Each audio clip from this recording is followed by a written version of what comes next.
Hello guys and welcome back to the channel. In this video, I'm going to show you how you can deploy an app in App Store. So let's get started. Now let's say you have a mobile app and you wish to deploy it on App Store. First, you're going to make sure that your application is live and then you're going to fetch the URL of that website. Next, you're going to go to any of the site that converts your web app to native app. For example, I'm going to use median.co. You're going to simply paste your URL over here and then click on build your app. And then you're going to provide your app a name and you can select your team name.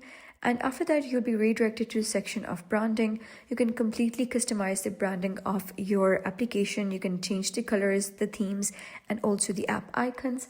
And you can view all of these changes side by side in the simulator. Next, you're going to click on build and download.